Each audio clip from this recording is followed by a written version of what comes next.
Rajdeep, is Rahul Gandhi today more acceptable to an opposition which somewhere down the line earlier had completely rejected him? You know, the answer, Preeti, would be a much more cautious yes and no.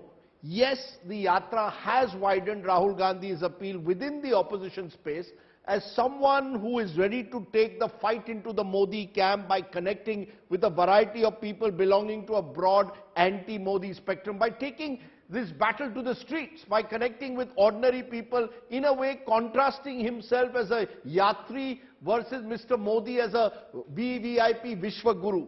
It's also given him, I think, somewhere an ideological narrative to take into the future of economic cronyism, political authoritarianism, social divisions. But has it made him a more electable politician? The jury is out on that, because I think the Congress and the Gandhis, Preeti, still suffer from a credibility crisis outside their echo chambers.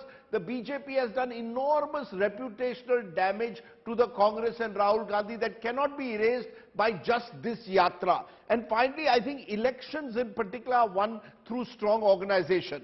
So the Congress organization appears to me mostly indolent and moth-eaten, even though interestingly, this yatra has shown that when push comes to shove, they can organize a nationwide yatra. So the question is, why can't they do it at election time? So I think Rahul Gandhi's image certainly has received a huge boost as a result of this yatra. As someone who's ready to do the hard yards, a yatri is an image that always sticks with people. But has it made him more appealing as an electoral candidate? I think there is a huge question mark still on that. Shekhar, Iyer, is this image bigger than possibly the ambitions of regional satraps, which had pretty much hoped to, stitch together a coalition of their own, with possibly Mamta heading it, KCR heading it, Arvind Kejriwal himself housed ambitions of doing the same? Well, Preeti, I think if you look at Sharad Pawar's remarks, Sharad Pawar is happy that Rahul Gandhi is at least doing something to rejuvenate the organization.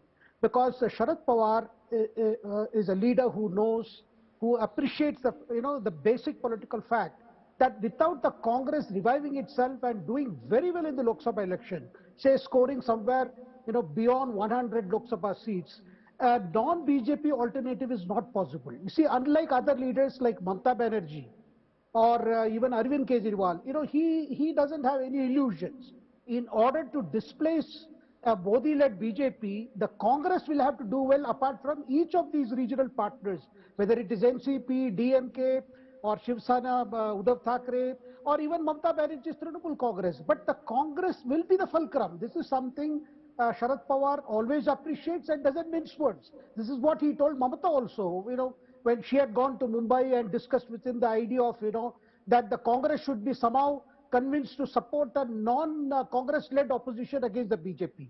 So therefore, I think this has to be taken. But when it comes to, as to acceptance of the leadership, see, even during the yatra, the inconsistencies in his statements, the way he says, even for instance, the recent thing that you just had a short while ago, where he says, I'm not that Rahul Gandhi you are looking at, I'm not Rahul Gandhi, that Rahul Gandhi is gone.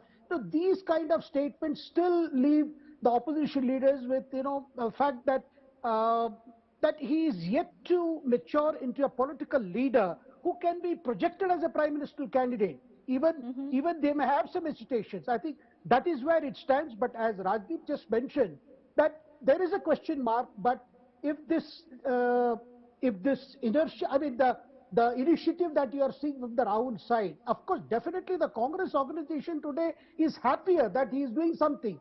And he has given up that earlier disinterest. I think that's a big change, a change which other opposition parties are happy that it's happening, because that is going to help in a big way in forming up a combination against the BJP ahead of 2024. Rashid Kidwai, Rahul Gandhi shown intent which has been recognized by most opposition players. And with that intent, somewhere down the line, the Congress has got itself back on the center stage of opposition politics, which it had at least, it didn't have that space a while ago. Do you think the Congress might now try to build up on it, because there's not much time, announce Rahul Gandhi as the prime ministerial face for the Congress? They might benefit on that ground, or do you think they're going to still wait it out for a while? I think Preeti, Congress would be very eager to get this, what they say is, they are a kind of historic role or their natural role to be a kind of, in the driver's seat. But I think the two things are very important. One that Shekhar has highlighted, the numbers, is Congress in a position to net 100 plus Lok Sabha seats. And second thing, Rahul's own inclination. I think Rahul Gandhi is not ready. He fancies himself as a not so much as a power wielder, but as a trustee of power. So there would be someone else to, fill in, and that would be a last minute thing, if at all there is a vacancy. Remember, this is a full majority government. First, this government has to lose its mandate in 2024, and then the alternative will come. It's half of half. I mean, if you're talking about 272 seats, then the non-NDA, non-Congress opposition can get 150 seats, and Congress will have to get 100 plus 125 seats or so, which at this point of time looks a big tall order.